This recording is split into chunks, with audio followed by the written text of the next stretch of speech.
Welcome to Shetland, the most northerly part of the British Isles, but closer to the Arctic Circle than London. We are on the edge of the world. You're independent here. If you cut me open, it'd be Shetland in the middle. You have to be. Lovely views, lovely scenery. It's a nice place to call home.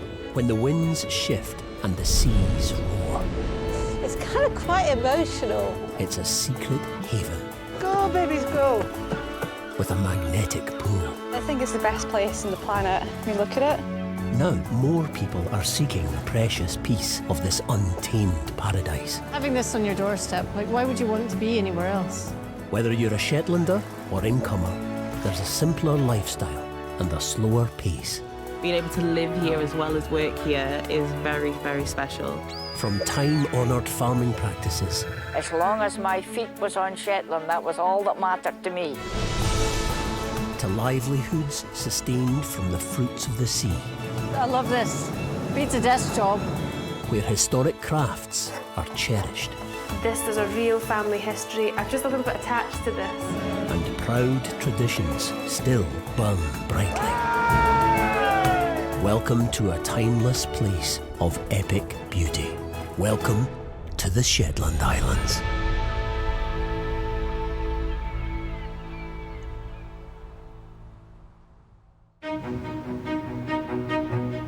The Shetland Islands has a diverse landscape, ranging from fertile fields in the south to the rugged hills and open moorland of the north. Dotted in between are picturesque villages and hamlets. But it's the surrounding seas that define Shetland life.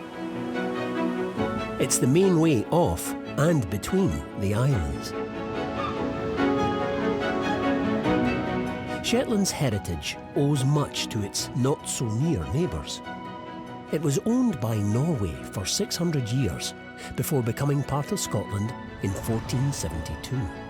To confuse matters, the largest of around 100 islands is called mainland. It's where you'll find the capital and Shetland's only town, Lerwick, or in the local dialect, Lerwick. One of the smaller islands is Nos, home to 150,000 seabirds, but just 2 people. I love it. I think it's the best place on the planet. There's nothing better than Nos. I mean, look at it. It's like the Seychelles. I mean, it's not always like this, but even when the weather's bad, it's great. It's just fantastic. Nos is a Peary island. Peary means small in Shetland. Nos was named after its shape, Nus, Old Norse for nose. Jen Clark has been a Nature Scot warden here for 6 years. It's a world away from her hometown. So I grew up in the city. I grew up in Paisley, just outside Glasgow, so nowhere near the sea, completely different to here. One of Jen's jobs is to ferry visitors to the island. See you later. Thank you. Around 1,600 people a year take the 3-minute journey across Nos Sound, seeking silence, solitude, and the sight of the island's wildlife gems. But that will soon become Jen's privilege, because it's the end of September, and today is a big day on this Peary island. Today is our last day of visitors for the season. I'm happy that we've got the island to ourselves for a month, which is lovely. But it's nice having visitors over because it's just the 2 of us out here. The 2 of us is Jen and her fellow warden, Sally Ray. Originally from Newcastle, this is Sally's 3rd season on Nos. It is totally different. It's a bit of a slower way of life up here. I've probably got quite a few friends that probably do think it's a bit mental, but then they see like my really good Instagram posts because it's so beautiful here. They're here from April to September to help tourists, keep an eye on the wildlife, and make sure those 2 worlds rub along just fine. But they don't just work together on the island, they both live here too. Rabbits got in again. I don't know how it's getting in. Maybe this end? It's the ultimate in sustainable living. It has to be. And there are days when you can't just go to the supermarket. So if there's nothing growing in the veg patch, Jen and Sally don't get their supper. Right, will we dig up some tatties? Yeah. Oh, look at that one. It's massive. Right, a couple of wee uns.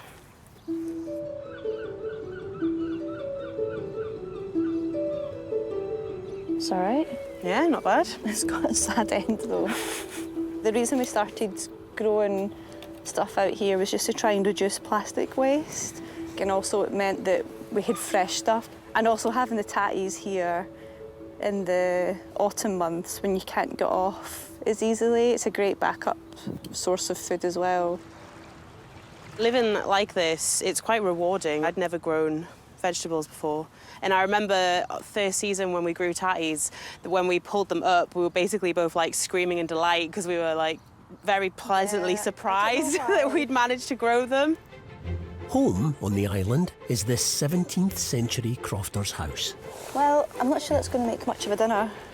This is a truly off-grid existence. Water comes from a spring-fed well. There's no mains gas, and the only electricity comes from a solar panel.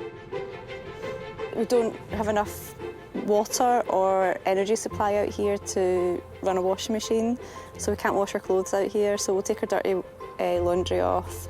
The shower out here is quite basic as well, so there's a nice shower that we can use at the office in Lerwick as well, so we don't shower a lot out here. The sea provides a natural way to bathe when the shower runs dry.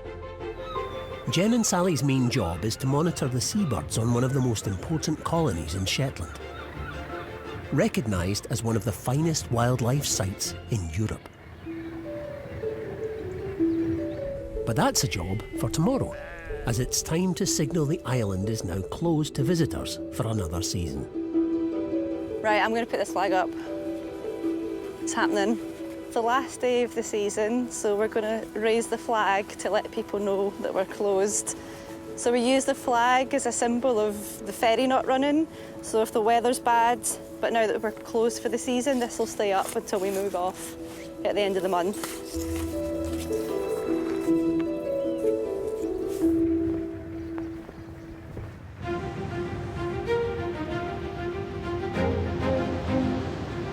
It takes a certain sort to survive on these islands. Hardiness is a crucial characteristic, and they don't come tougher than the Shetland pony. One of Shetland's most famous exports, they're thought to be a cross of native stock and ponies imported by Norse settlers. Trying to catch her, but she's a clever mare and she knows that something's going on. If I'd been wanting to get these, that would have been simple. But Olivia's not really playing ball today, unfortunately. Carol Lenyell grew up on the smaller island of Unst at the very north of Shetland. She now lives in Dunrossness on the south of mainland. As well as living here with her Lancastrian partner Martin, it's also where she breeds her ponies, following in the footsteps of her father, also a famous Shetland pony breeder. We're trying to get Olivia and Yates in order to do a bit of halter training. Not for Olivia, because she's a bit of a pro, but for Yates, who is just learning to go on a halter. But Yates won't play ball unless Carol can get a halter on his mum, Olivia, first. Yes, come on, Olivia. Halter training is a key part of her regime. But it's more important right now, as Carol will soon be showing her ponies at an agricultural show, including, for the first time, young Yates. We're in the throes of the showing season in Shetland. We don't have as many shows that we can go to as they can down on the mainland. Yates's debut show is also the most important to Carol. It's in Unst, so she's going back to her family roots. I come from Unst originally, and it's a very friendly show. So, yeah, I enjoy going up there and seeing friends and family too. Eventually, with help from friend Leslie, Come on, good girls. Olivia and Yates are finally in the yard where Carol's partner Martin can put on their halters. That's you ready for your practice. There you go, Leslie. To get Yates show ready, Mum Olivia has to show him the way. First up, a simple walk. Whoa, whoa, whoa, whoa, whoa, whoa, whoa, whoa, whoa, whoa, good boy. you hope that they're going to behave and walk and trot properly. He's pulling too much at the moment. After 25 years breeding and showing Shetland ponies, Carol knows the characteristics the judge at the Unst show will be looking for. A good stamp of a Shetland pony, they should have a broad chest and strong legs, preferably a lot of hair, a good top line, straight teeth, big intelligent eyes. So yeah, I think he's a good example. Clever boy. So shall we try a trot? Glowering in the lum never filled a pot, as they say round here. Or, in other words, get up and get on with it. Trot on. No, no. Good boy. Good boy. After training, some all-important grooming to make sure the ponies are looking at their prime for showing day. What we're doing here is just checking that there's no stones in there. And this is a sensitive part of the field, the frog. So we're just getting that clear. It's all right, that foot's fine. Good girl. And Carol breaks out the brushes. She's got an amazing forelock. That's something else that a Shetland pony should have, is a wealth of mane and tail. And she does. I mean, the forelock is nearly down to her nose. I like a pony with a good temperament. I see no point in breeding if they don't have good temperaments. And I like to think all mine do. Carol will be playing for family pride at the Unst show, thanks to her own heritage. Her great-grandfather's croft was called Gyu, itself the name of a stringed instrument in Shetland. The name was passed on to his family and to his ponies. Since then, Gyu has been synonymous with these Shetland ponies. Gyu is the name of the croft that we grew up in. And the people that were on the croft, my father's name was Jimmy, so he was Jimmy Agnew, and my brother was John Agnew, and I'm known locally as Carol Agnew. I don't actually know when it started, but I do know that my great-grandfather had entries in the first stud book, 1891. The Unst show is only days away. It's a show where Carol and her Gyu Shetland ponies will be expected to pick up some of the prizes on offer. I do feel a sense of pride when I'm showing the Gyu ponies. The fact that the stud is still going after all these years. Later, Noss Island wardens Jen and Sally enjoy a private wildlife spectacle. It's a real privilege to be able to see these animals in the wild, being in the right place at the right time, and he goes, oh, look at that one. And from watching the wildlife to the wildlife doing the watching. Hello. We got a lot of seals around here. They know that they can get fish off the boats. There's always a seal watching you in Shetland. Doesn't matter where you are, there's always a seal. You walk along the coastline, there's always one that will follow you.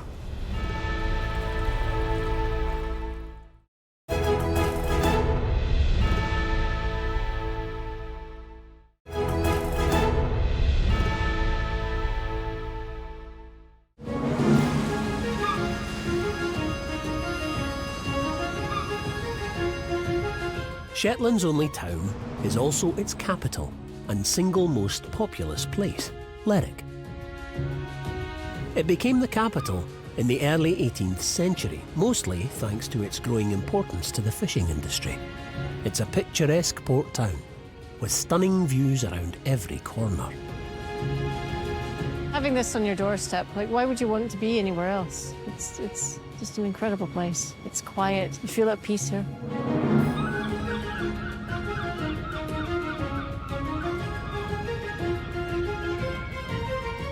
Elizabeth Attia arrived in Shetland from Canada on a bit of a whim 25 years ago, falling in love with the landscape from afar via TV shows and films.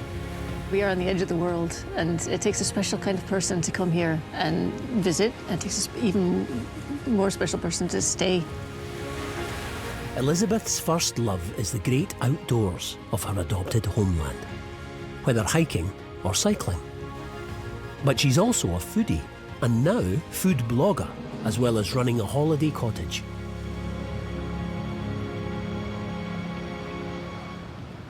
You kind of have to be good at lots of different things to live here. It's a community, so we all help each other out, and there's only so many people, and there's lots of roles that need filled, so there's a lot of crossover.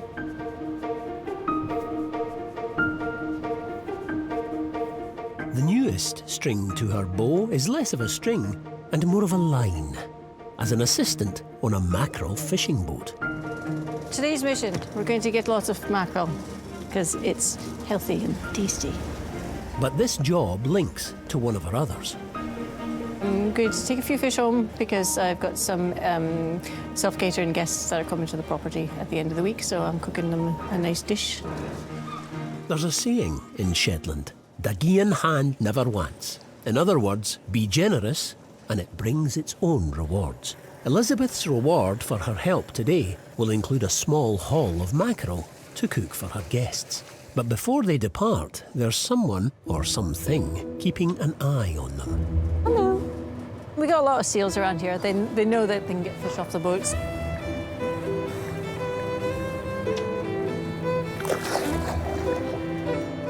There's always a seal watching you in Shetland. Doesn't matter where you are, there's always a seal. You walk along the coastline, there's always one that will follow you.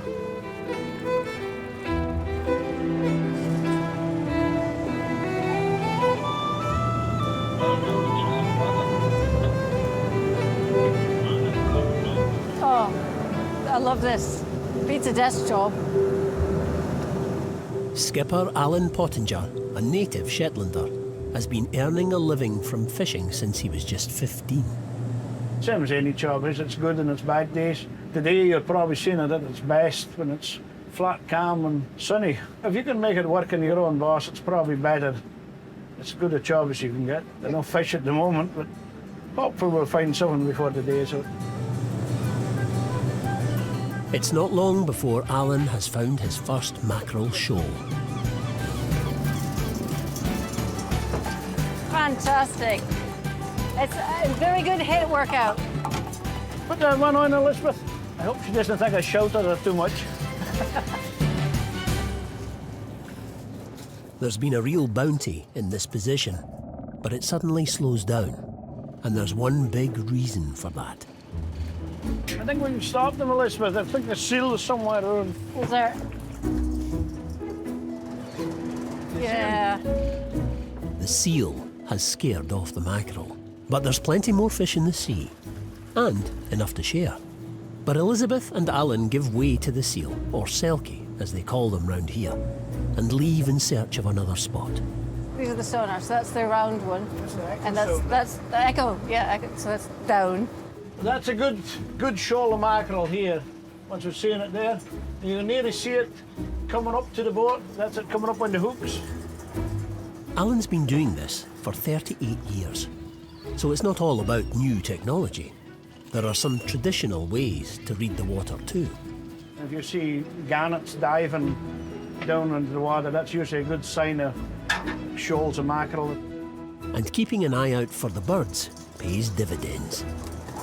Ah, this is good. The 3 lines snake under and around the boat. A motor pulls them up, and with 40 hooks on each line, they soon fill up with fish. Grading them, so the bigger ones go into the basket and the smaller ones get kept as bait. It's been a productive afternoon. Alan's happy with his catch, so it's back to the harbour in Lerwick. And Elizabeth has enough fish too, so she can turn her attention to the guests coming to stay at the cottage in a couple of days. Perk of the job, fresh fish. And whilst she's been at sea, she's made a bold decision about what she's going to make with her catch. And I think I'm going to go for the curry, a nice mackerel curry. Today was a really beautiful day. The sunshine like this time of year is not very common, so yeah. Just nice to be out in the water and with a good catch. It's been a long day though.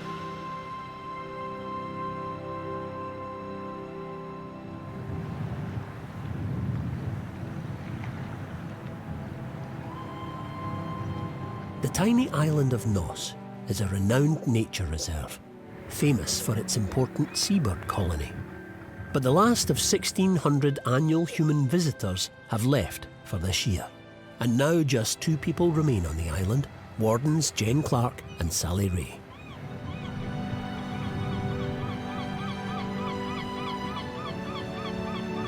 We get on really well. We're really good friends. It is really important, or it at least helps a lot to get on with them really well. We went on holiday to Italy at the start of the season before we came out here, so I think that's testament to how well we got on. Sometimes it does feel like we are a bit of a married couple.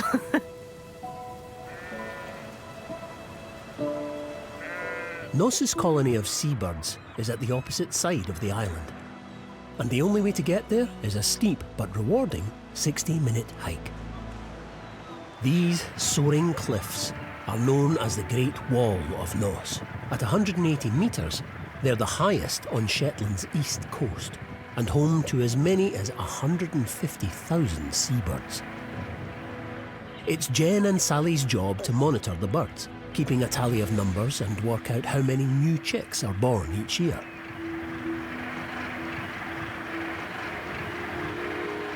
But on arrival, it's something else that catches the warden's attention. There you go. Minke whales. It's a real privilege to be able to see these animals in the wild. We try and do cetacean watches around this time of year, but we record anything that moves, so we will record any cetaceans that we do see. Whales are quite important for creating upwellings of plankton in the sea column, which is important food for other things.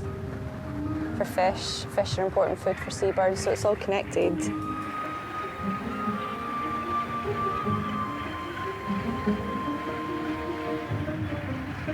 At this time of year, there's one species of seabird that dominates these cliffs: the gannet. They come here to breed and then head to the Bay of Biscay and West Africa over the winter. The gannet is the largest seabird to be found in the British Isles. Because of their size, the chicks take longer to fly the nest. The site here at the viewpoint, it doesn't get old. I don't know how many pictures I've got on my phone of the exact same view, because I take a photo every time I come up here. Because seabirds come to land, other things that live at sea don't come to land like seabirds do. They're a very easy thing to monitor, and they're an indicator of what is happening in our ocean. So if there's a crash in the population of seabirds, it's likely linked to something that's happening in the ocean, which lets us know there's possibly something wrong in the sea. It's a spectacular spot, and one that's a dream come true for both Sally and Jen. I absolutely love it out here. To have a national nature reserve as my back garden, couldn't dream of anything else, really. It's very niche, so not the life for everyone, but being able to live here as well as work here is very, very special. And yeah, I'm very lucky indeed.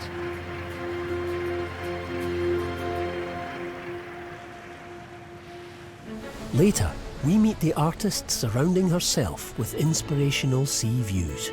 Trying to get a sense of how the hell do you put all that down on a piece of paper? It's craziness. And the competition begins for Shetland pony breeder Carol. It would be really great if she could win the best miniature mare, but there's loads of competition on, so it's unlikely we'll get that far, but I shouldn't be negative.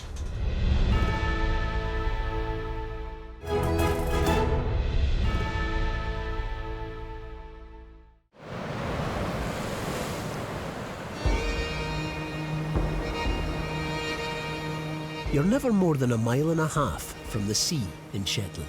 It dominates daily life on the islands, and it can turn a good day to a bad day in seconds. With almost 1,700 miles of dramatic coastline, it provides inspiration for all kinds of creative people too, including artist Jeanette Kerr. She works from a studio in the west of mainland. Here, she creates dramatic landscapes of Shetland's shores. This painting is based on the sea down at Silwick, and when it was a pretty rough, stormy day down there. Jeanette's originally from London, but her grandparents are Scottish. She first came up to Shetland for a residency in 2010 and ended up buying a house. I was working as a visiting artist with some meteorologists, and they talked to me about the sea. They talked to me about how the sea moves, and I realised I actually have to get out on the sea to experience that movement, to see the horizon appearing and disappearing, and just get that sense of the whole movement.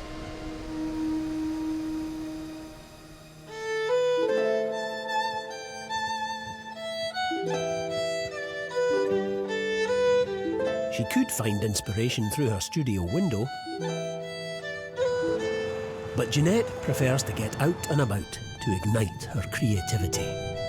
I spent a lot of time driving around finding different places that I liked painting, and it kind of gets inside you.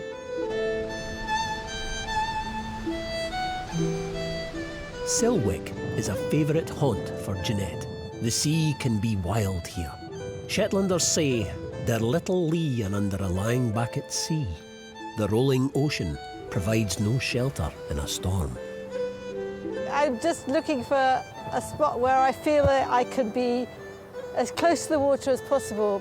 Also, there's a space for me to put all my painting gear. Today, the conditions are perfect, but Jeanette needs to capture something on paper before the weather turns.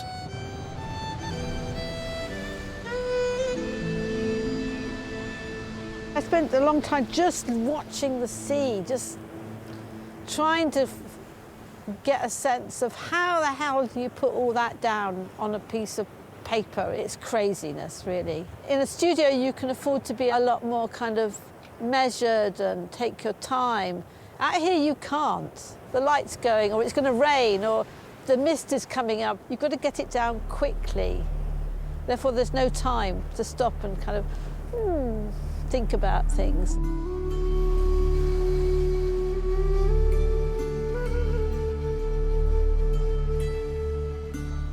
This is me coming out with all my painting gear, sitting here, looking at the sea and trying desperately to make something of what is happening there happen on my board. But I think this is okay. This is all right, this isn't bad. It's not what's there, but it's what I'm feeling is there, kind of thing. Using her work produced literally in the field, Jeanette will return to the comfort of her studio to complete the picture on a bigger scale. This is where the painting starts, and then I'll go back to the studio with this experience, this memory of this experience. I can close my eyes and I can see that sea breaking on those rocks, and it's kind of quite emotional. It really is. I won't cry, but this kind of makes you cry.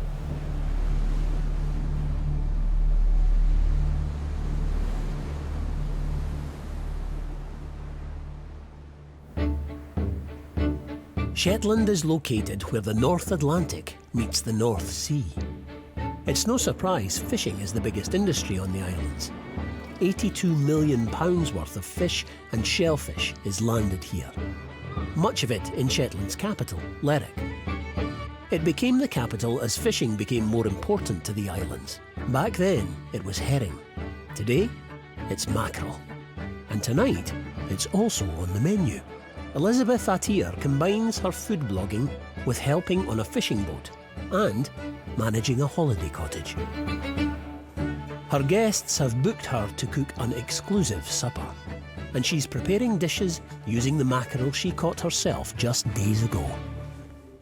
This is gravad mackerel. It's cured in demerara sugar, salt, pepper and some dill, and it's left for a few days in this curing mixture, and you have it with bare meal oatcakes and a dill cream sauce. Oh, that's really lovely. No, I'm not just saying that. There's even more of the fish she caught on the menu tonight. Elizabeth's decided to attempt something very different, a mackerel curry. So this is a new recipe, so it is in the experimental stages, so I'm a little bit nervous about it. It's like mackerel in a curry, sounds a little bit kind of odd. But a mackerel curry isn't as wild an idea in these parts as you might think. Shetland has quite a history of people coming and going from Shetland for centuries with the ships, and they would have brought spices with them even in the 1600s. We just like a good curry. Elizabeth started a food blog about 12 years ago, a natural extension of her day-to-day love of food, cooking, and fresh local ingredients. I like cooking because it's quite meditative, therapeutic. You know, you take some time, you're quiet, you're focused on the one task, and then an extra bonus of that is feeding people who appreciate the work that you've put in. Nearly done now. The curry is ready, served with a rhubarb chutney and homemade naan bread. Quite keen to experiment with different ways of cooking mackerel other than the traditional Shetland way of just frying it. Let me know what you think. It's bang on, it's really good. Is it Super right? tasty. Yeah, no, that's really good. Can you taste the sea? Yeah, you can taste the sea in it. This is what I wanted. You can, yeah, absolutely, yeah. Yeah. I've only ever had mackerel fried before, actually. I've never had it in a curry. Never actually thought about having it in a curry, but actually it's really nice. It was a risk, but it's a relief to get the thumbs up from our diners. Positive feedback I've got from my guests about the meal. It makes me feel really good about going out and catching my own seafood to serve to them and, you know, being creative with recipes. I think it's just mackerel's not as common an ingredient as it could be, and I'd like to change that. I mean, it's good for you, it's affordable. Let's get mackerel on people's plates.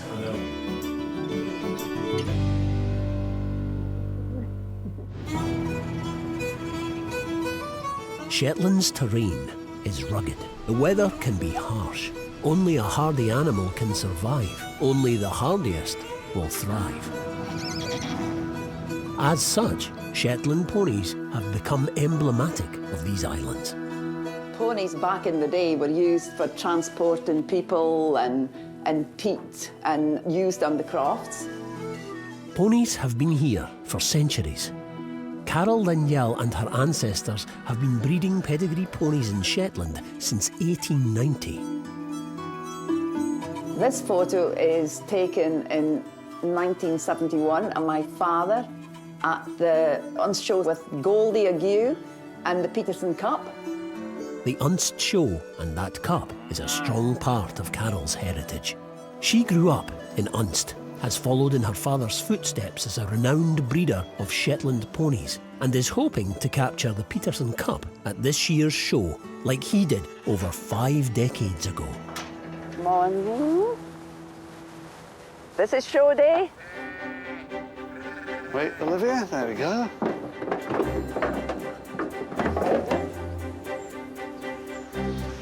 That's it. Nervous, show day, so it's yeah, it's exciting, but also pretty nerve-wracking. You know, you have high hopes for your ponies, but you never know what's going to happen and what the competition is like. There's strong competition at the show in Unst, that's for sure. Carol, partner Martin and friend Leslie have made the journey from the south of Shetland to the very north. Only 70 miles, but over 3 hours and 2 ferries. If that wasn't enough, Carol's final preparations have been hampered by an accident. Unfortunately, I managed to fall collecting hay nets out of the shed. I don't know what I did, but I was in a rush and I fell and obviously hit my wrist, so I've had to get this brace on it. Because of Carol's injury, there's extra pressure on Leslie. She's making sure Olivia and Yates catch the eye of the judge. It's not just about winning. Well, I want to win for Carol, for her stunt, but I'd really like it if I can get the pony to perform well. Because this one's just a baby, so he will not do exactly what you want him to. Carol has brought 4 ponies to the show, including Olivia and her young foal, Yates. They will compete in several competitions, or classes, but it's the Peterson Cup that is the one Carol really wants to capture again. And her hopes are on Olivia to pick up the trophy for family pride. It would be really great if she could win the best miniature mare under 37 inches. That's a trophy that was presented at when the Unst show started again back in 1971. And it was won by Goldie of View. My father had at the show and she won it, so it would be great to win that trophy again. We'll see later if Carol can capture the big one at the Shetland Pony Show. Disappointing not to be in, but it's probably less nerve-wracking as well. But I know Leslie will do a good job. And we meet a music maker keeping alive Shetland's fiddle-playing tradition. When I take out the timber, I always get butterflies. Making instruments is beautiful. If it doesn't make a sound, then you're not doing your job.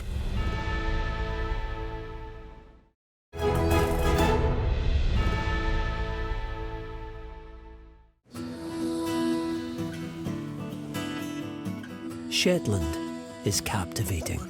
Rugged cliffs, vast moors, pristine beaches, a breathtaking, unspoilt natural tapestry. But when sea and sky aren't entertainment enough, you have to make your own amusement. And so the islands have a proud and powerful musical heritage. Growing up in Shetland, for me, there's everything here that you'd want. I mean, it's just an amazing place to stay. We get wild weather through the winter time, and we get poor summers sometimes as well, but I wouldn't want to be anywhere else. I enjoy what Shetland has to offer here. Between the tunes and the music we get, the gigs, the fishing, the crofting, the lifestyle, it's just amazing. But not only is fabulous music created here, but so are some of the world's most sought-after instruments. The fiddle, the icon of Shetland's celebrated folk tradition. From his workshop in Channerwick, in the south of Shetland's mainland, Ewan Thompson handcrafts bespoke instruments that are coveted by artists worldwide. Born in Fair Isle, between Shetland and Orkney, this isn't just keeping alive a vital part of Shetland's musical culture, but it's also part of Ewan's family history. When I was about 7, my grandfather, we started teaching me the fiddle. It's a lifelong learning process. Fiddle in Shetland is still a large part of the community and tradition, still, for sure. To some people, it's just a piece of wood, but to others, including Ewan, it's a little bit of magic. And a tradition going back centuries. I always feel, when I take out the timber to make an instrument, I always get butterflies, because you always, it's anticipation of what's going to be out the other end when you finish the making. There's always a bit of anticipation as to what it's going to sound like. This one here is going to a local loss, which is always nice to see how they progress. Each fiddle takes 9 weeks to complete. 5 weeks and scores of components for the body, another month to string and varnish. I've been making instruments for over 30 years now, I guess, so it's a wee while. We started when I was 17, so I've made it a few since then. Every instrument I make is different just by the nature of the timber. Every piece of timber is different, so you quite often have to do different things with more dense or softer woods. It's a kind of intuitive thing, I guess. Pretty much start to finish, the whole thing is cutting tools, gouges, chisels, knife work. So it's a slow process, but it's a satisfying process, really. Nothing here can be rushed. A steady tempo is needed in the making, slowly building to the perfect pitch. And today, he's hoping his latest Shetland masterpiece will strike the right note. I'm happy with what it looks like, and we'll know. I'll give it a play, and we'll see what it sounds like. There's always a bit of a worry. You're never sure how an instrument's going to sound like, so when you get the strings on, it's a bit of a moment, and then you hear what it sounds like.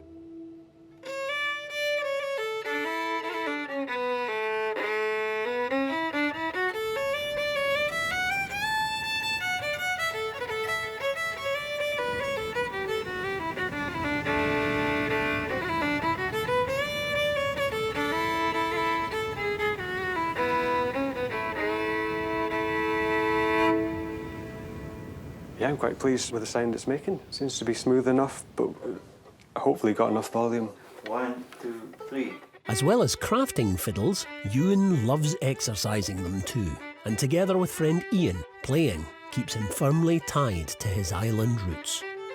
Playing with the band now, it's like she's alive. You're reinvigorating old traditional tunes. and it's always good for other people to hear that as well. And some of the nights, some of the dancing you see and the mayhem, it's good fun. It's good fun, yeah.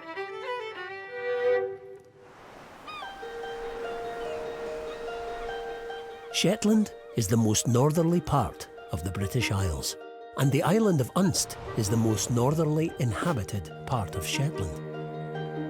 It's also one of the most unspoilt parts too.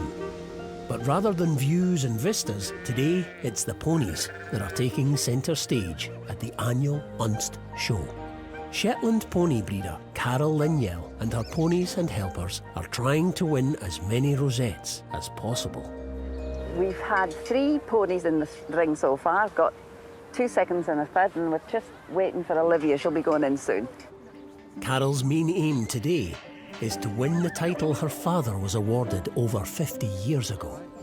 I would love to win this Peterson Cup for the best mare 37 inches and under, because my father won it the first time it was presented to the show. So it would be great to win that. It's coming up next, so we're getting Olivia ready for that. Bit nervous. But a hand injury means Carol can only watch on as her friend Leslie takes Olivia into the ring. She did well. She did a trot around. She's looking good. The judge steps forward to award the first prize, and it's not Olivia. Disappointment for Carol, but she's not downbeat. That was such a pity. Oh, she I did know. so well. She was brilliant. Yeah, disappointing. It might not be the result that she wanted, but in typical Shetland style, Carol's more than happy with her lot. I came here today kind of hoping that we would win the Peterson Cup with one of the ponies, but unfortunately we didn't. But it's still been a good day. We've won a lot of different rosettes and we got 3 trophies as well. The Unst show is very special to me, and it makes the winning of the rosettes doubly important. I was born and brought up in Unst, and I feel like I'm walking in the footsteps of my ancestors. Next time, we meet lifelong crofter Pearl, a Shetlander to her core. I've never even set foot on England. I have no desire to leave here. I'm so happy. A husband and wife who've teamed up to help Shetland's wildlife, especially precious seals. There is a sadness comes over me, but I get over it knowing that they're going out to the wild. And one man is trying to put a Shetland speciality back on the menu after 200 years. We're looking for that kind of teardrop shape and then that nice kind of deep cup.